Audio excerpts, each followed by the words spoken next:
नमस्कार दर्शक बंधु मु ज्योति आपको स्वागत करुछि black in news Odia. Baleswar जिला सोर थाना 16 नंबर जातीय राजपथ तलनगर निकटरे ट्रलर को पछरु एक आइचर ट्रक धक्का देबा फल 4 जन गुरुतर आहत होई सोर मेडिकल भर्ती होइछन्ति। सूचना अनुसार विलंबित राति JH 01 FR 0121 नंबर विशिष्ट एक आइचर ट्रक घरोई सामग्री लोड करी बालेश्वर अभिमुखे आसुथिबा बेले तलनगर निकटरे आगरे जाउथिबा एक ट्रलर पछरु धक्का देथिला।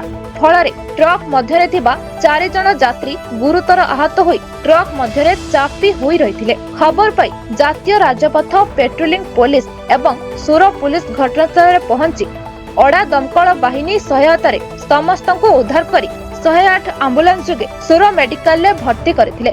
सेठरे समस्तଙ୍କ अवस्था गुरुतर थिबारु डाक्टर सुकांत कुमार साहू प्राथमिक चिकित्सा पर समस्तଙ୍କୁ बालेश्वर मुख्य चिकित्सालय को स्थानांतरित करिसेंति। आहत व्यक्ति माने हेले बिहार पाटना अंचल संजय यादव, अनिल यादव, पंकज यादव एवं राकेश यादव बोली जणा पड़िछि। बालेश्वर जिल्लारु देवाशीष दासଙ୍କ report black in news Odia.